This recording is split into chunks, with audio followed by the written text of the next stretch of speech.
So our relationship with game characters. Game narrative is a form of motivation. So we'll look at motivation extensively. We'll look at a framework that was designed for gamification, which I don't know if you guys know what gamification is. I'm sure you do by now, but it's essentially a method of using game mechanics with the intent in non-game environments with the intent of motivating a certain player behavior. So that's also in line with what motivates us. And then we'll look at the types of motivation that you experience as a gamer, and intro to game feel, which is sort of a combination of an inherent or subconscious or intrinsic way of engaging with the game through its design. So the better the game is designed, the better it's received, and the less obstructions there are to engage with it, to buy into it. Okay, so then class content is the slides for today, and then I'll upload the class recordings, and I'll do so every week. I think last week's is still missing, but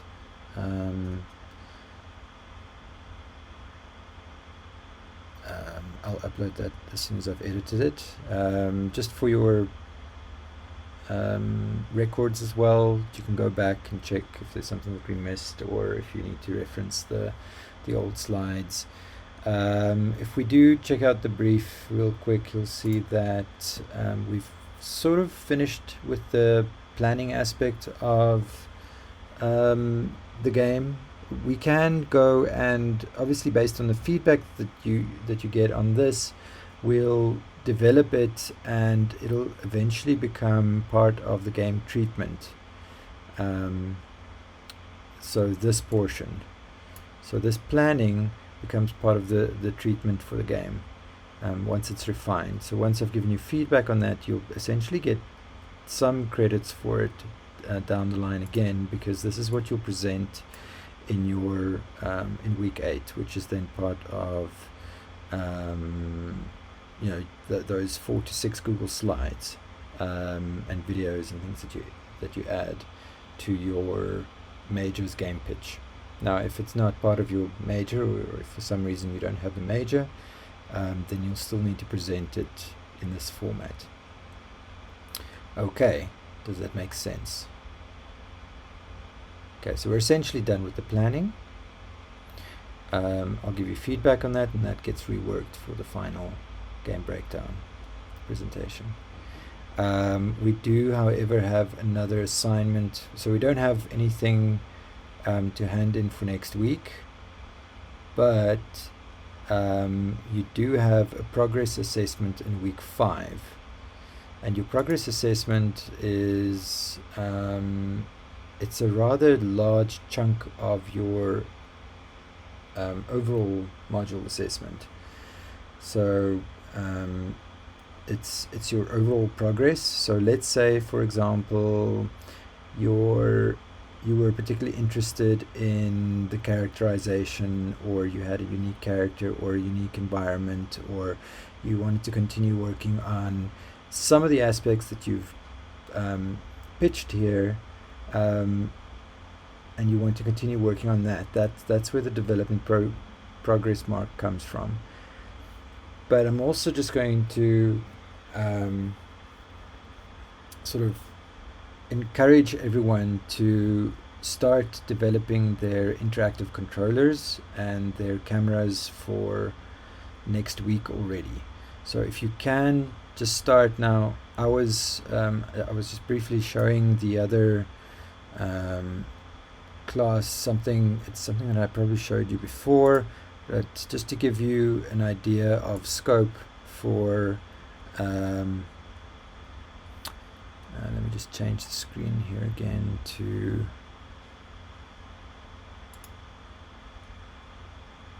I'm just going to share my entire screen for now. So yeah, all these abandoned abandoned projects. Hopefully it doesn't take too long to launch that. But just to give you an idea of something that you could potentially spend like a day or two or maybe three, just prototyping something. So having something in place, turning your ideas into something tangible.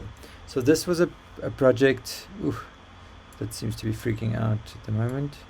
Love these little text boxes it's creating. Let's see. Maybe quit. Okay, bizarre. In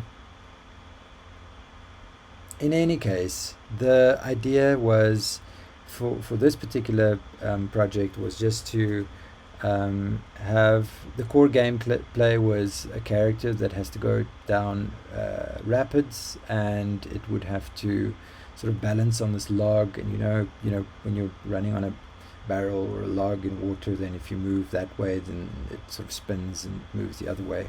So it was essentially just working on a controller. Let me just see. Sometimes if you say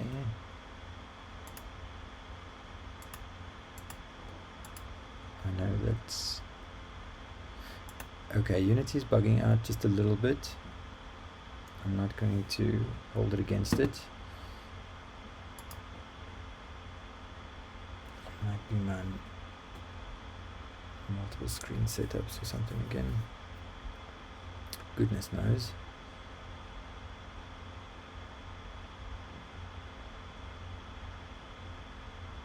Okay, and the frame rate's obviously gone for a pot of rubbish as well.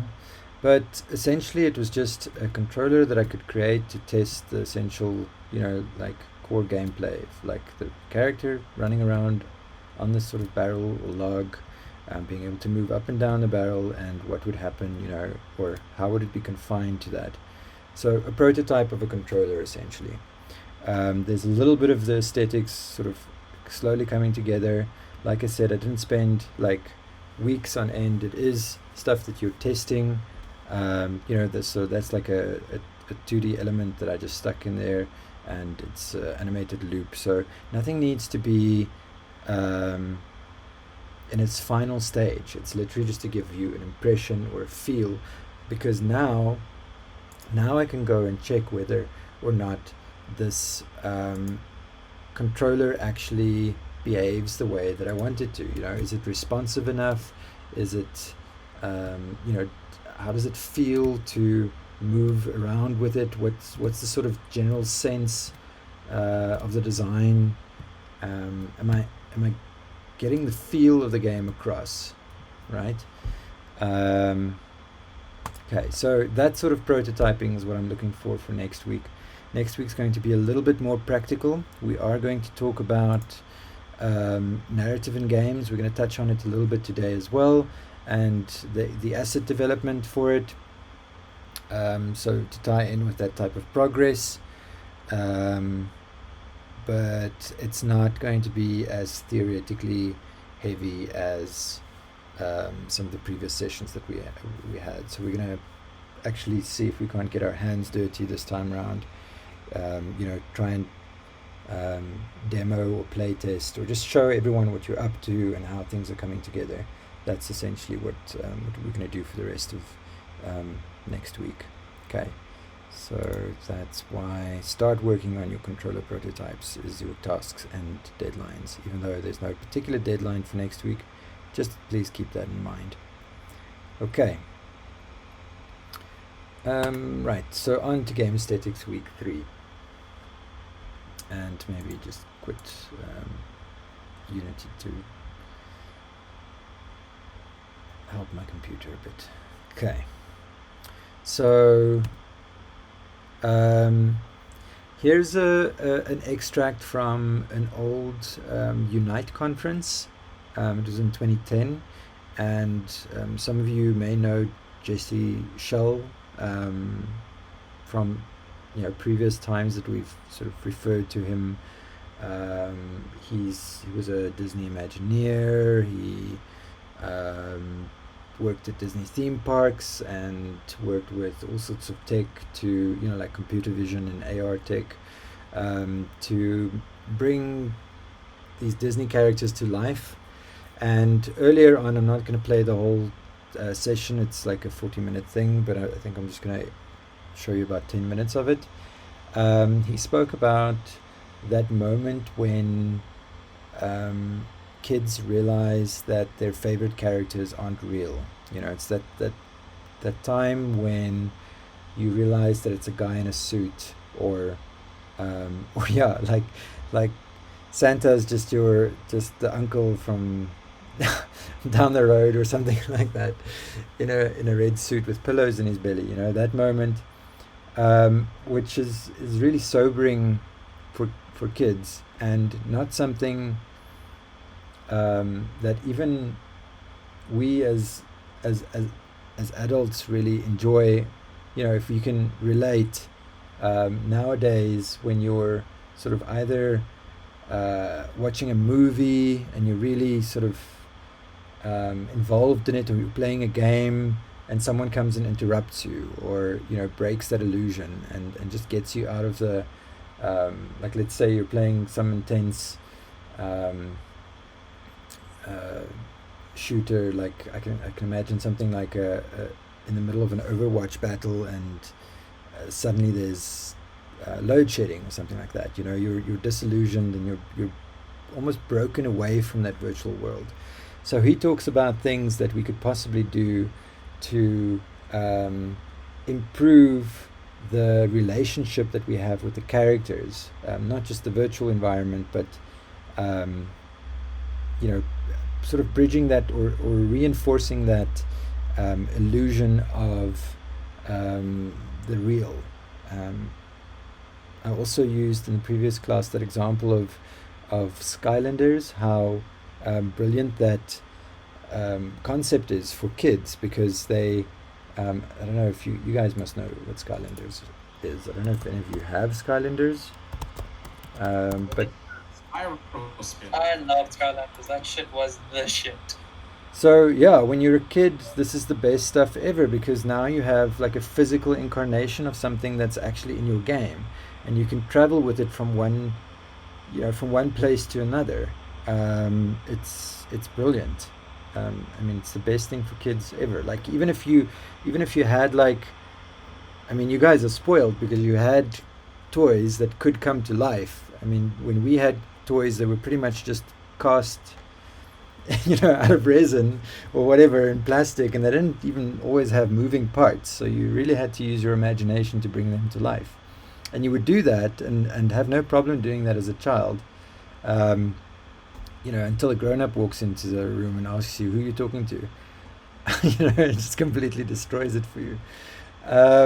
So that's the sort of illusion, that similar type of um, a willingness to buy into the fantasy that we're talking about today. Is like, how do we sort of reinforce that old um, uh, fantasy and ability to connect with the make believe.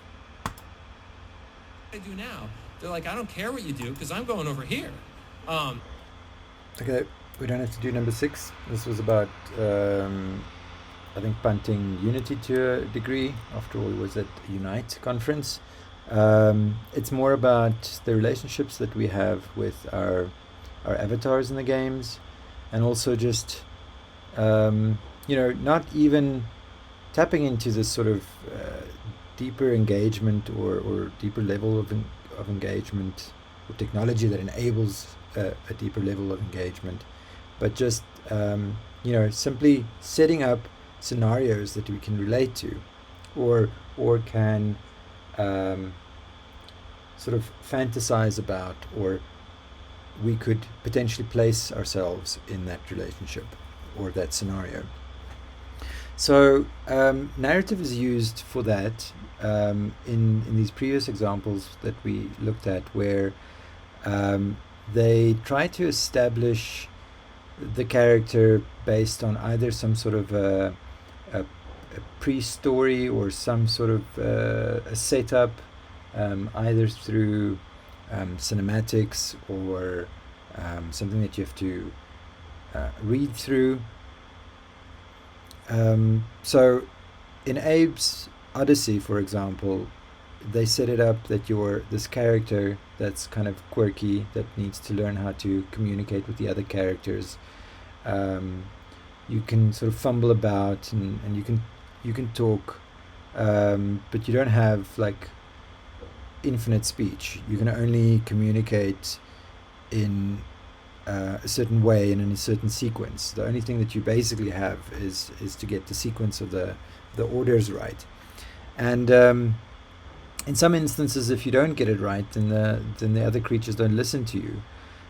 So you sort of live yourself into that character, thinking, you know, you're clumsy and you need to mind yourself and you need to sort of look out for your peers, and sort of try and save the civilization. And even though that they, you know, I think that other Meducan over there had like a slingshot, and if you got it wrong, he would like shoot you with a rock and you would be dead.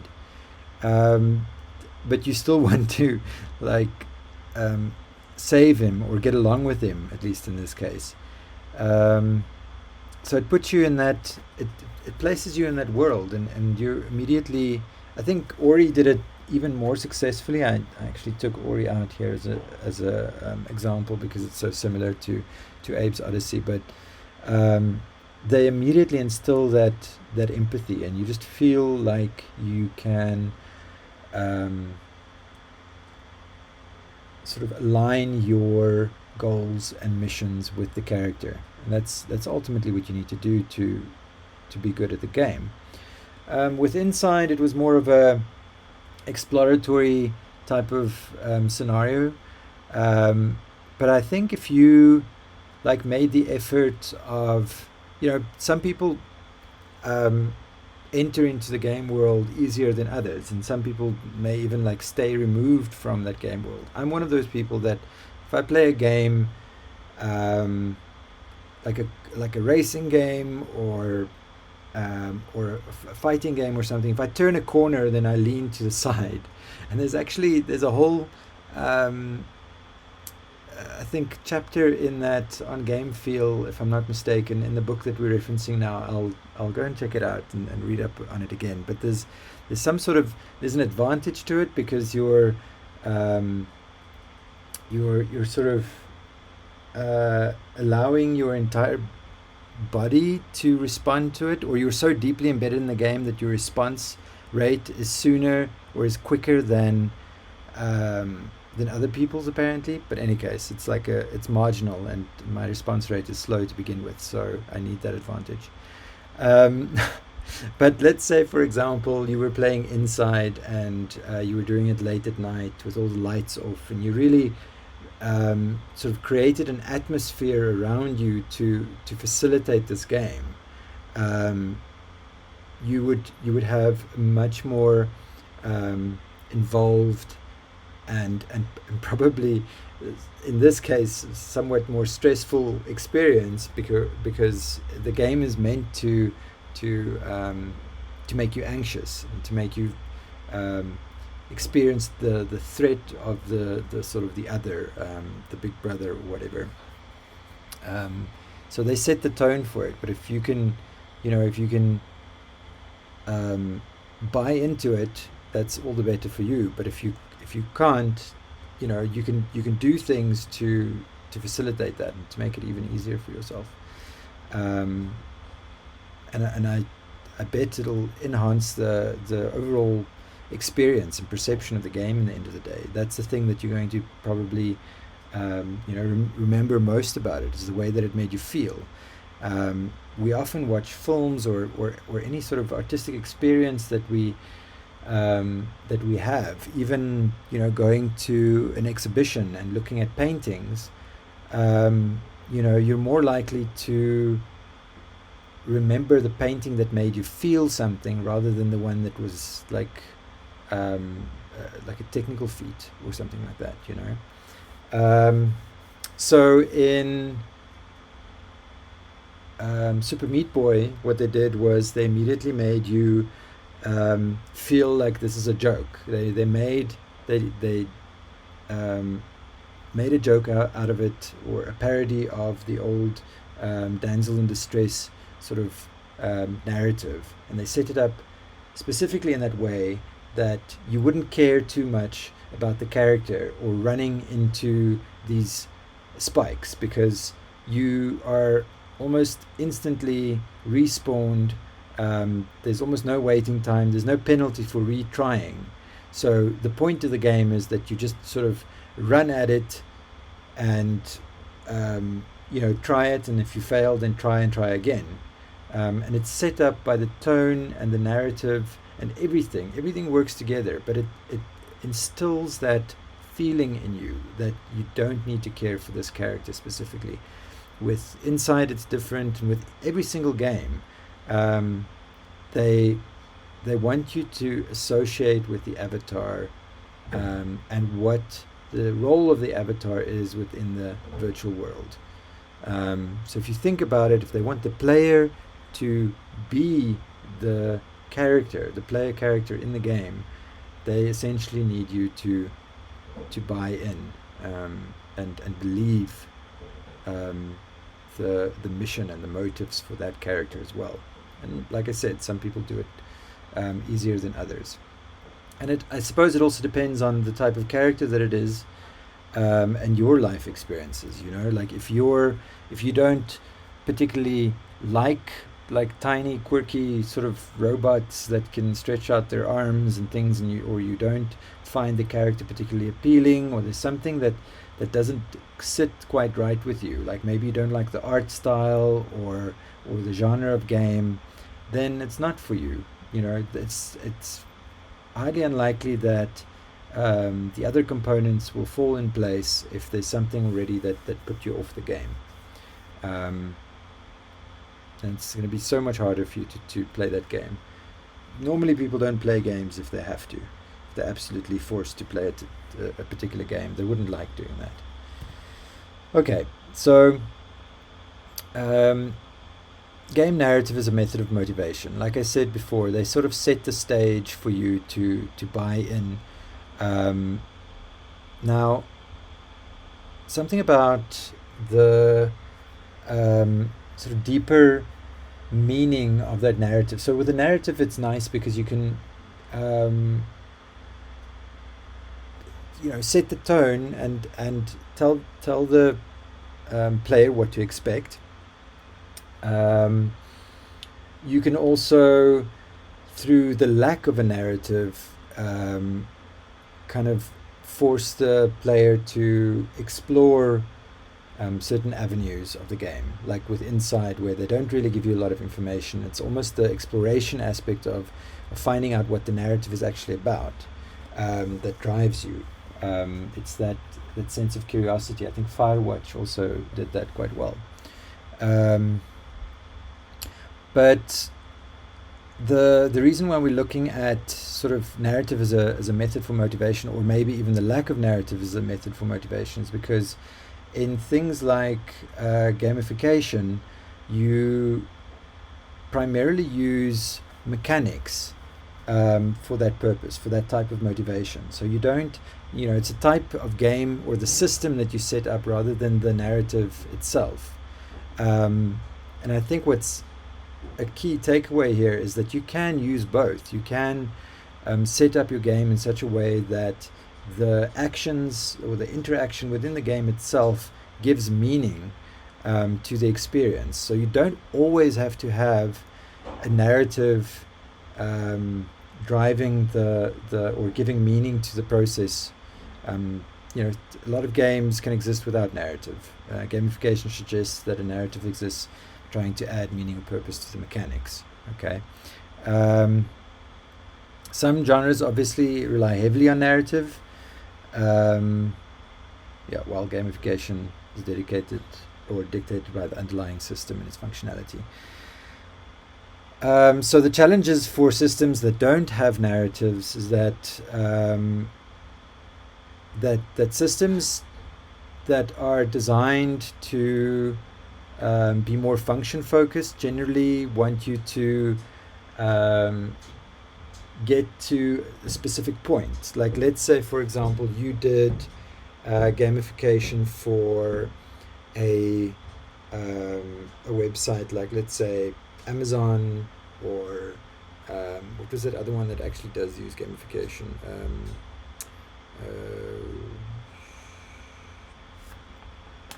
It's called Graphic River or something like that. There's a whole bunch of those. Invato, I think, is the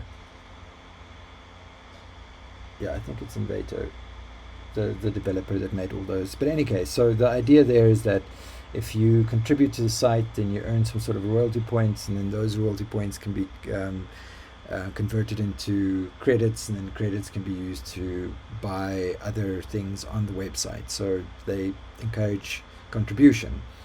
So in that sense, the system is designed to give meaning to your interaction, to change your behavior in some sort of way. But you can't just have people, once again, you can't just force people to do these things. You have to be very subtle about the way that you motivate them. If they feel like they're being exploited in some way or another, they're not going to buy into the system, and they're not going to take part in it. I think that's more prevalent in gamification, because those systems are often not games, and you don't have a fun factor to it, and you have to sort of use very subtle, persuasive sort of techniques to get people involved and have them stay involved. But with games, you do have that added advantage of, it's a game, they know what to expect, they're meant to have fun, and then the fun aspect can keep you there, even though maybe they're not playing the game how they're meant to, or how the designer intended them to, but they will at least play the game. In this case, we're trying to look at ways that we can instill a deeper sense of purpose. Okay, and that's what the Octalysis framework is all about. If we go and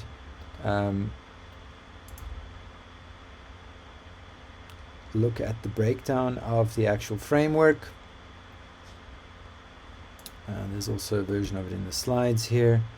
It was developed by this dude a couple of years ago. And I think the first time you visit this site, you would also, you get this Udemy gamification course for free, which is worth checking out. Gamification is definitely a growing market, and something that would give you some insight into what certain mechanics do to players and how they motivate them, and in which way they do that. So there's definitely a lot of key takeaways there. So what this framework is essentially meant to do is establish what kind of game mechanics you need to add to your system to instill these sort of deeper meaningful experiences, the sort of feeling that it leaves with you in the end of the day, or the user or the player, because these are things that typically motivate us on a psychological level. Okay, it motivates humans. If we don't know what to expect, if there's some sort of an unpredictability to it, then we might go back because we're keen on trying it again, on seeing what happens next. What was that? What was that game? We did reference it. It's the guy that needs to escape that office. Why am I so terrible at names?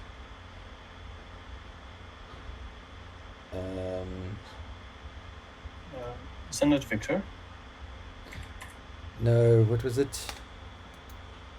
It's this first person thing, and it's quite comedic as well.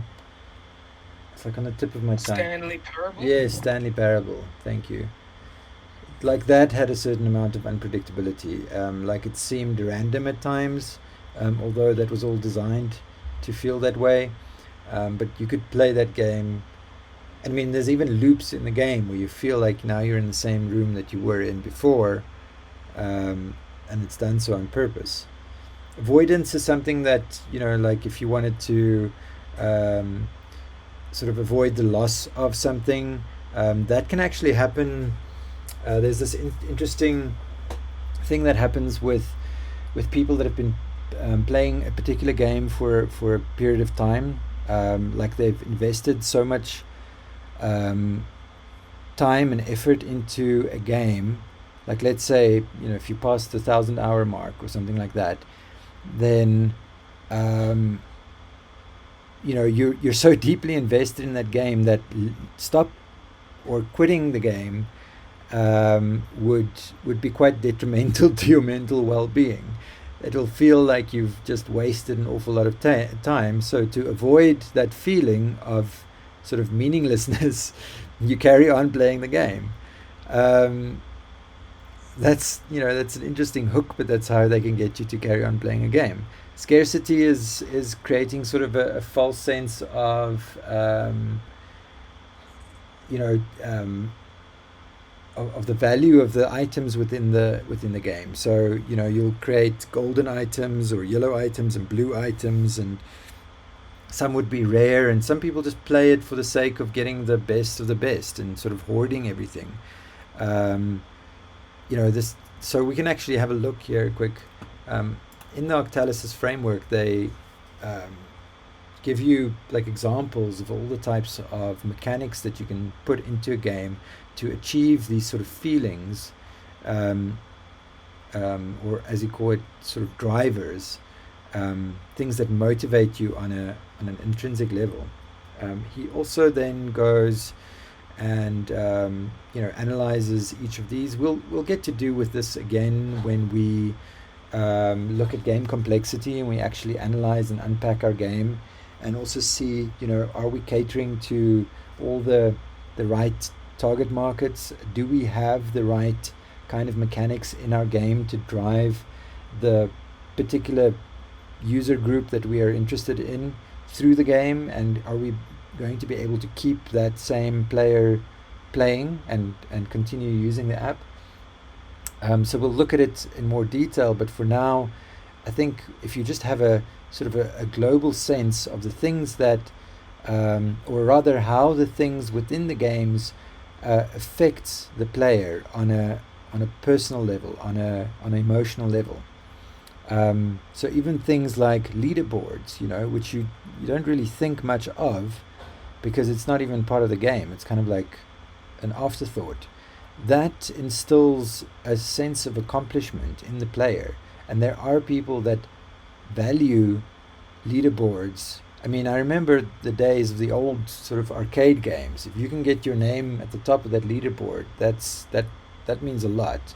That's like social standing. Like someone's going to like high five you at school or something. It's a big deal.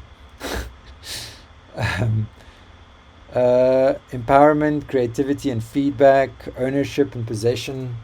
So each one of those categories are then sort of unpacked a bit and gives you an idea what that is. Then there's sort of left and right brain core drives. I think the next slide kind of also mentions all these. So we look at all the significant sections and how they motivate us. There's some characteristics within human behavior that are sort of essentially left brain orientated and right brain orientated. So this is more intuitive and internalized, where that is more kind of immediate and logical. So when you hoard things, or when you're on the leaderboard, those are things that you can see and are tangible, and you immediately experience those. Then there are other things like your social influence. Like if you play with other friends, you can't necessarily quantify that, but it's still a very valuable and valid emotion. The same, like a leaderboard doesn't necessarily translate directly into social standing, even though it could. But if you let's say you were the the top killer in a battle royale or something like that, or you had the most kills, then that leaderboard might not be something that stays there on screen for very long, but you sort of get that sense of empowerment because you've carried the team or you've done something significant, and it's more of the social um, involvement that really drives your engagement. So there's all sorts of things. There's hundreds of different ways of motivating engagement, and ways that games influence us. Um, Another way of looking at it is sort of positive and negative. Um, I almost want to call it emotional manipulation, right? So if you're the designer and you know that um, adding this particular mechanic or thing to your game is going to have this effect on your player, then it is manipulation because and I mean, I'll show you some examples later on of companies that sort of deliberately design their games in order to manipulate the player into playing more, or to spend money, to spend more time. And I mean, the same is true for um, YouTube and Facebook and those things these days, where they're essentially a game, if you will, or a system that encourages you to spend more of your time paying attention um, to their ads, because that's how they gain revenue. So they want to make sure that you spend as much time as you possibly can within that system, so that they make more money. Okay, and they do it by looking at your interests, and then through various algorithms figuring out what might be the most enticing thing or interesting thing for you to see next. Or in some cases, what they found is with Facebook is they deliberately trigger you. They want you to get annoyed or angry because you spend more time on their system if you're upset about something in particular. It's you're more likely to spend more time if something upset you and you bitch about it on the system, rather than seeing something that made you happy and you sort of smile at it and move on. So those are sort of examples of good motivational aspects and poor motivational aspects, or actually that's a terrible way of putting it, rather positive and negative ways um, of motivating you. So epic meaning, accomplishment, and empowerment are white hat gamification tools because they make you feel better about yourself. You feel like you have accomplished something by playing the game. The game makes you feel good about yourself, and it's not that game that you feel you have to play, otherwise you're losing out on something. Like, if I don't log in today, I'm not going to get the item for the day, or the weekly reward that I've worked so hard for. It's not that kind of design, because we've all played those games as well, and that doesn't leave a good taste in your mouth in general. Right, so what the system is then designed for essentially is to analyze your or use the framework to analyze your game and see how it fares in terms of motivational aspects. You can see where it's stronger or weaker. So something like Farmville isn't necessarily very unpredictable. It's quite predictable, but there's that sense of scarcity. You can see that there's more sort of black hat motivators than white hat motivators. Diablo as well, Facebook for sure. And what you ultimately want is something that sort of covers all the bases to some extent, at least, so that you can, have a well-balanced game and not just pry on people's fears. But you can also have a game that changes its approach over time. So let's say, for example, in the beginning, you might want people to stay or stick around because they're they take some ownership of their character, so they go through the character creation process, and they fit themselves with certain items, and then they go looting, so they can get better stuff. But essentially, in the beginning, you're more concerned with building up your character than you are necessarily with like your skill combination tree or something like that, because you're not there yet. So you'll also find that these things tend to develop and change over time, and that's why they do multiple phases of analysis. So you look at the beginning of your game, the onboarding phase, scaffolding, and end game, and try and make sure that whatever motivators you put in place align with the needs of the character. And we'll talk about that in a second as well when we look at flow. Okay, so yeah, then you sort of analyze your game that way around. And again, this framework can be used for either analysis or sort of reverse engineer it and say, okay, you know what, my game seems to be played in this particular way, or I find that people do a lot of this particular thing. How can I encourage a different type of behavior? And then I can go and add these these particular mechanics, so that I can sort of encourage that type of feeling. Okay, so yeah, go check it out. It's quite insightful, and like I said, if you do have time, go and join the Udemy gamification course. It's worthwhile, especially if you can get it for free. Okay. Right, I think we've covered pretty much all of that. That was really interesting. Okay, so flow, right? Now we've also spoken about flow extensively, but this is now that whole balance between challenge and skill. And Mihaly, I'm not gonna. I hurt myself every time I pronounce that surname, so I'm just going to skip over it. He's been involved in the psychology of engagement for years, and it's just sort of a matter of fact that it's been adopted by the game development and design community, because it's definitely prevalent in our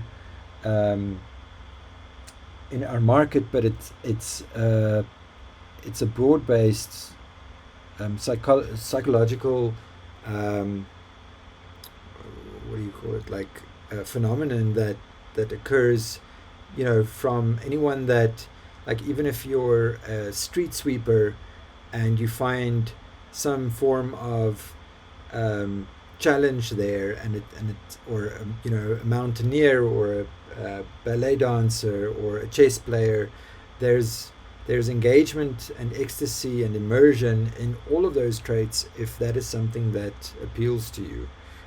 So it's not just in games; it's across the board, and it's most likely something that you've experienced in the past.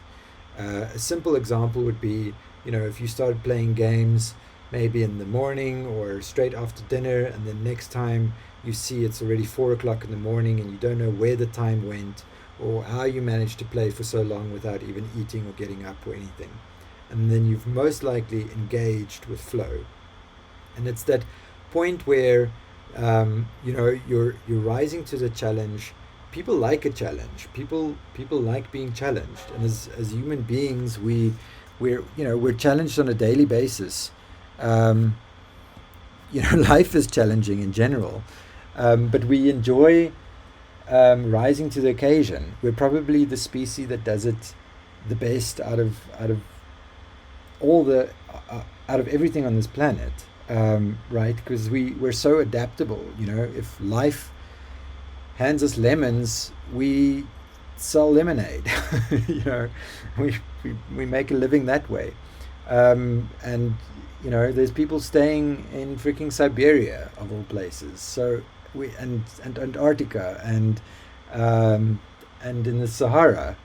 We just we live up to a challenge, especially if that challenge has some sort of a reward or something in it for us. If it pushes um, our sense of mastery, you know, if we can somehow adapt and grow along with the challenges, then we can reach that state of flow.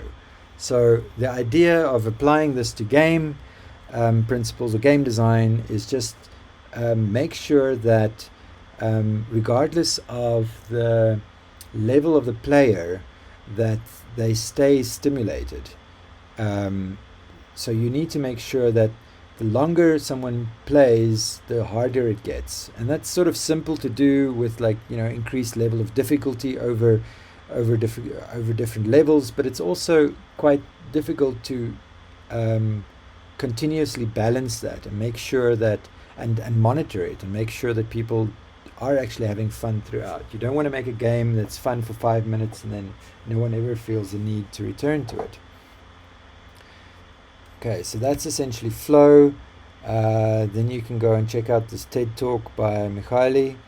Again, very insightful, very useful, but general theory.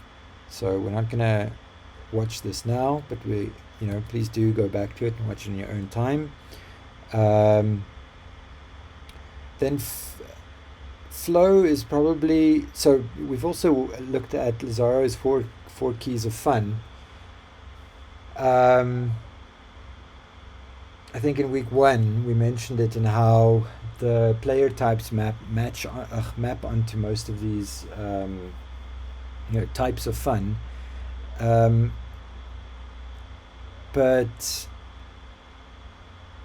in this case, flow would probably be most similar to hard fun, which is the reason why you're playing the game is because it is challenging, and the higher levels of difficulty within the game may be associated with serious fun, where like less challenging interactions will be similar to social fun. So you get like different layers of challenge or levels of challenge offer a different type of fun.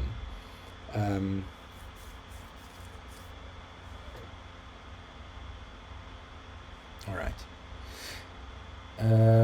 Flow is something that players will actively seek out because of the emotional reward.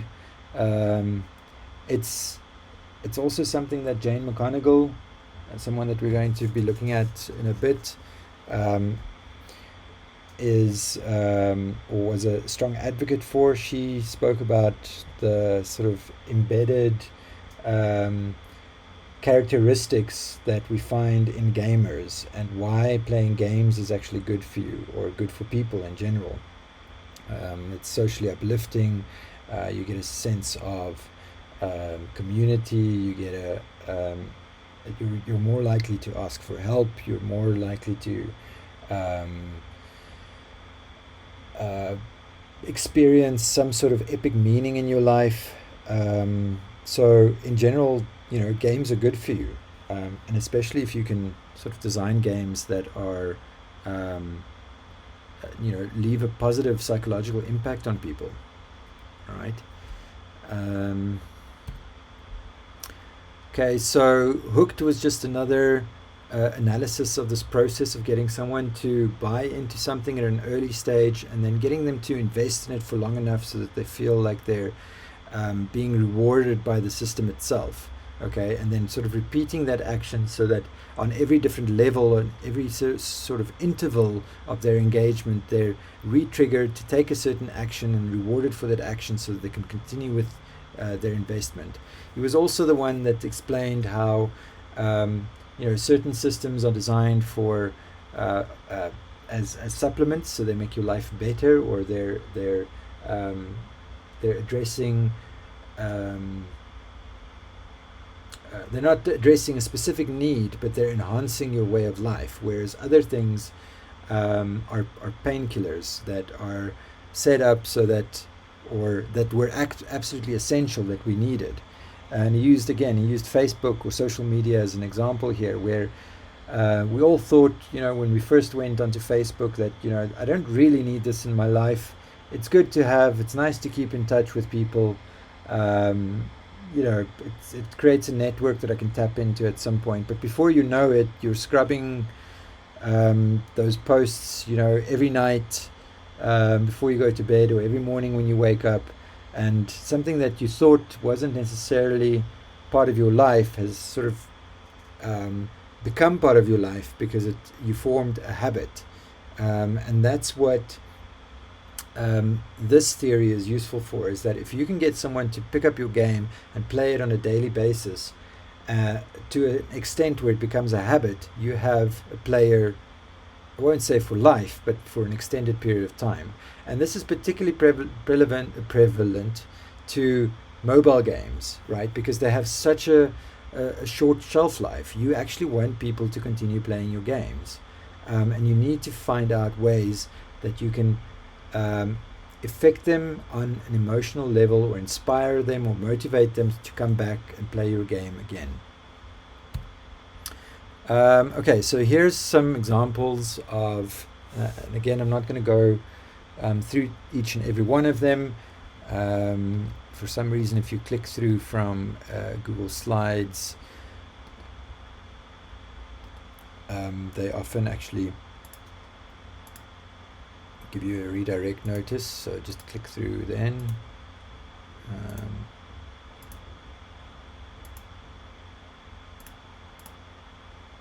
All right. So the science behind addictive mobile games, that was how Candy Crush went about designing the game in such a way that it actually releases endorphins. So it's, it was tried and tested so that people get addicted to it. And especially I don't know, they obviously had a target market, and maybe it didn't work on everyone because maybe we're overstimulated by colors or sounds, or hardcore gamers weren't necessarily as susceptible. But I know a couple of people, casual gamers, that got really hooked on, hey, like really hooked on Candy Crush.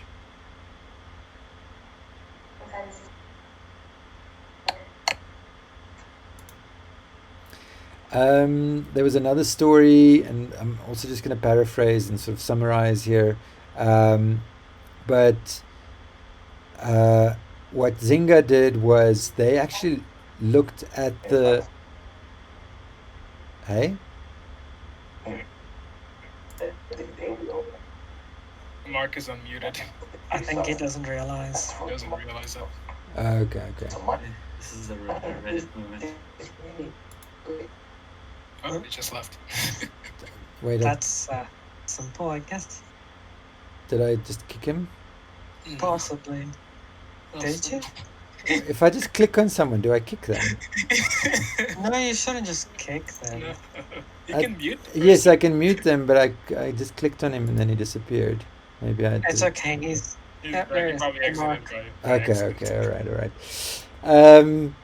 Right, so what Zynga did is they looked at the way that their players were playing the game, and they realized that they had sort of a fall off, but also they had a large uptake, and then sort of the people would play it. And I don't think that's just monthly active users, but they had like a whole gap where they were getting new users, they were losing their sort of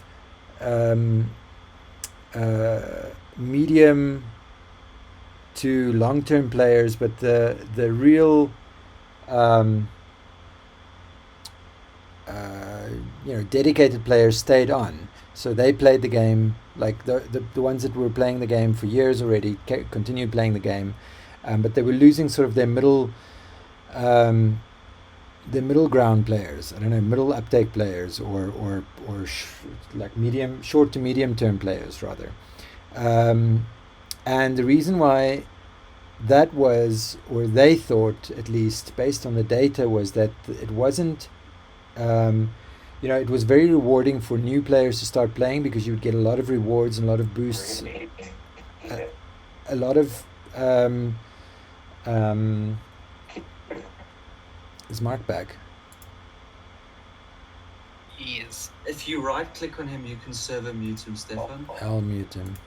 There you go. Right.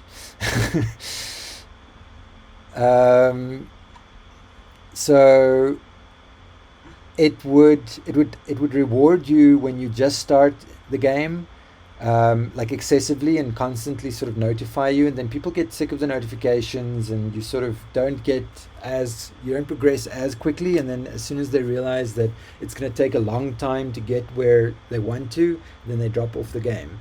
So what they did is they created a type of a booster bundle that they sold to people to get them on a higher level. And when they did that, a lot of people, they realized that they were boosting those medium or those short to long term players, and they stayed on, but they progressed so quickly that the long term players, the people that have sort of invested a lot of time in the game, felt cheated by the fact that these people could just buy their way to the end. And also the ones that bought their way to the end soon realized that there's again, they've reached a plateau. So there was a massive drop off after a while, just because Zynga sort of tried to cater to all their players. So you also have to be careful of that. America's Army is a sort of a very direct way of marketing and using sort of motivational tactics for someone to change their behavior in a real way. So they offer this free to play FPS that's sort of simulated on a real life army scenario, right? Like a Call of Duty, but actually endorsed by the US Army. And the idea there is that if they can get players to play this game and feel some sort of camaraderie, some sort of belonging and ownership of this franchise, or this this brand, then they would most likely like to stay on. It's like, if you like getting shot in the head for reals, come join the army. So that's what they're bargaining on, and it's apparently very effective. So there's like a really high uptake of young people in the army now, because the army had a problem. They didn't get enough people going to the army anymore. But after releasing the game, they actually effectively changed the behavior of people. Yeah, I mean, young men. It's scary, but it's true. Then there's this TED Talk by Jane McGonigal, which you should definitely watch. That's the one that I spoke about, where games can sort of somehow, one way or another, if they're designed for the right purpose, could change the world for the better. She gave this one example of how people survived.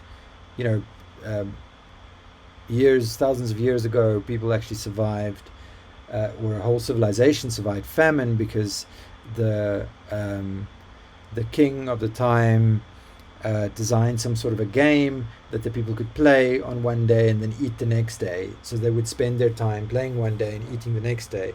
That way, using a lot less resources, and effectively surviving, or forgetting that they're hungry probably, and surviving a very difficult time. There's we also all know a that playlist. games don't always get the best rap, especially when it comes to educators who might not have grown up with them. But today, we want to share the story of... There's also a playlist by Extra Credit that deals with games that matter, because games matter, and stories about how playing games or being part of a game community or being engrossed in a game somehow affected these people's lives in a in a significant way. So there is a bit on Jane McGonigal. Maybe then, like this person, they made an extra credit about her as well. Might help you understand where she comes from and her history. So yeah, bear with me and let's quickly just watch this one. Yeah, we've only got a few more slides to go, so let's quickly do this one. Okay, so those are all linked. You're welcome to go check out the other stories. So the key takeaway here is that games and the things that we place in games, so the narrative, the empathy that we have for the characters, and the overall experience have a long-term effect on our emotive state. It impacts our lives essentially. All right. So this is something that's a little bit more, and it's from a different source. So it's not part of the MDA framework. It's from a book called Game Feel. And what they talk about is, the things that we remember about games, or their whole stance is that game feel is the overall experience once again. It's not one thing or the other, but everything, the combination of everything that makes us or makes an impression on us and makes us want to go and play that game and relive that experience over and over again. So the exercise here is to close your eyes for a few seconds and imagine yourself playing Super Mario Brothers. So what did you imagine when that happens? Is it the visuals? Is it the colors, or the iconic sounds that the coins made when you collected them, or when you jumped on the mushrooms, or the movement of the controller, the way that he used to jump and bounces up against those blocks. How does it feel like to control Mario? Can you remember that sort of stuff? And one tends to, if you play that game for a significant amount of time, it tends to stick with you. You can easily sort of tap back into that feeling. Game feel is a tactile, kinesthetic sense of manipulation of virtual objects. It's a sensation of the control of the game. It's the game designers, and if the game designers did a good job, then the player will never notice the feel of a game. It's kind of like, it just seems right, and it's kind of like that invisible art, like cinematography and film. If a good cinematographer did their job, then the film leaves a lasting impression. Feel is the most overlooked aspects of game creation. A powerful, gripping, tactile sensation that exists somewhere in the space between the player and the game. And I think maybe what we got to in the beginning was the player and the character, or the player and the controller, but they've sort of phrased it differently here. It's a kind of virtual sensation, a blending of the visual, oral and tactile. In short, it's one of the most powerful properties of human-computer interaction. The metrics, so different people measure it in different ways. So if you just look at measuring each piece, like the input and the response, the context of all the actions, the interaction, the polish of the game, the metaphors and the rules used, we can make generalizations about what terms like floaty, tight, or smooth, responsive, and loose means. Those are normally ways that you describe a particular feeling or a particular game that you're playing, or a controller or something.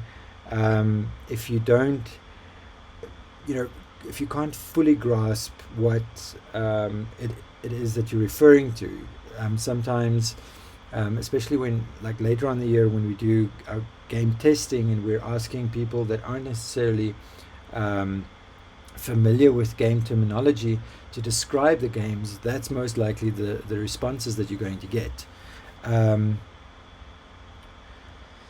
yeah, you can relate that same sort of response to any type of game. Like if something doesn't respond quick enough, then maybe it is a bit floaty, or if it feels rigid, then it could be tight or not responsive enough. um, once you can start measuring the outcome or the response of people, you can master it. So that's the point of coming up with a prototype earlier on, so that we can test it and we can refine it. So like I wouldn't have been able to see whether or not my controller, or feel whether or not my controller is doing what I want it to do. Does it feel responsive enough? And if not, should I then go and tweak the values a bit? But I have that option. Whereas if I have nothing, then I have nothing to go on. So we need prototypes so that we can test these ideas. So to many designers, game feels about intuitive controls. It's about sort of immediately melting into that game. It's a good feeling game. What did I say? A good feeling game is one that lets players do what they want and when they want, without having to think too much about it. Sometimes when games are too complicated to get into, if there's a steep learning curve and the controllers feel clunky and it almost feels like the buttons that you're meant to be pressing aren't in the right place, or you can't really remember them, then that probably needed a little bit more playtesting, or maybe they needed to allow the players to configure it, because not everyone is really finding it easy enough to dip into the game. Good game feels about making a game easy to learn but difficult to master. The enjoyment is in the learning, in the perfect balance between player skills and the challenge presented. So again, that sort of brings us back to game flow. Another camp focused on the physical interaction with virtual objects. It's all about the timing, making players feel the real impact, about the number of frames for each that each move takes, and the level of polish of the interaction. So every time you bang your sword, if the sort of camera shakes, or every time you shoot your gun, the camera shakes, or there's some sort of an impact or an effect on the rest of the screen. Your character animates and it moves, those sort of things. Some people feel like that's all it's about. You need to like really polish it. Other designers insist that game feels about making the players feel as though they're really there, so not breaking the illusion, and making sure that whatever they've added to the game makes it feel as if the player is actually there in that virtual world. So make it as realistic as possible. Realistic in a loose sense, not sort of realism, but rather that everything makes sense according to the rules of the virtual world, to increase and promote that sense of immersion. So finally though, to some designers, game feels all about the appeal. It's making things pretty and making it designerly, and I think there are games that definitely adhere to this, that things like Monument Valley, they're so beautiful that you almost want to play it just so that you can see more of it. It's all about the aesthetic pleasure. Now they argue that it's not like one or the other, it's kind of where everything comes together.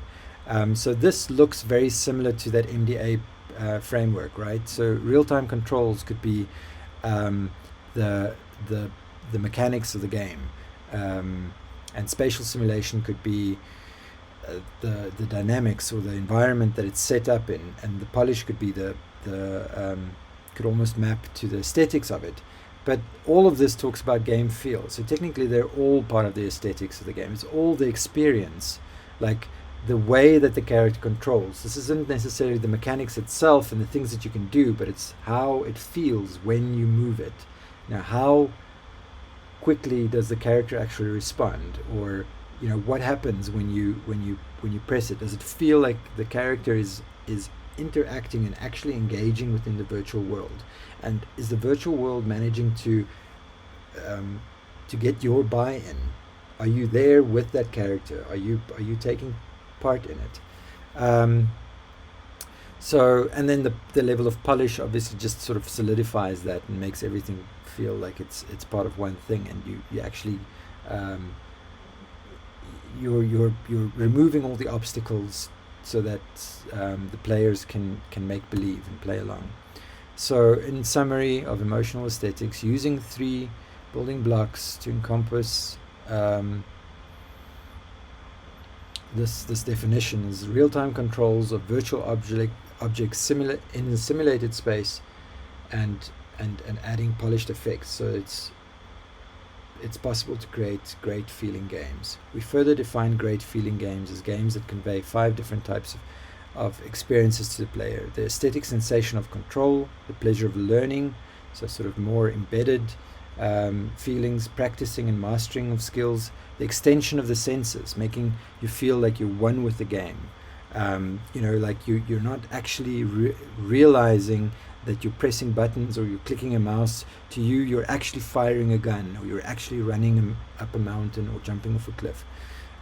Extension of identity, you associate with that character. Its purpose has become your purpose. We're feeling the game. And interaction with unique physical reality within the game. So you can do things that you wouldn't normally do, but you still behave as if it's you in that world. So of these 5 experiences, no single experiences encompasses game feel. Rather, the feel is all of these experiences simultaneously. That's my last slide. So I'm going to leave you there. When you make games, when you test your games, remember that it's not just what you put into it, but it's what the player takes away in the end of the day. It's their emotional state that you should also be concerned about. While they're playing the game, but also after they've played the game. It leaves an impact. And it's technically your responsibility to design it so that it's received positively. I mean, you want people to continue playing your game. You're not going to make a game that leave people angry and miserable. So make sure that you keep that in mind while you're designing it and while you're play testing it. And listen to the players and respond to their feelings. Cool.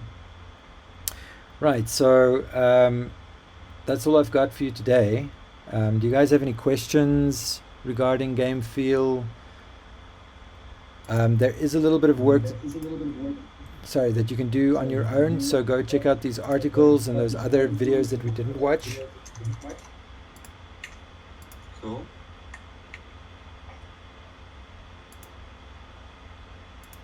And then get started on your controllers. Will do.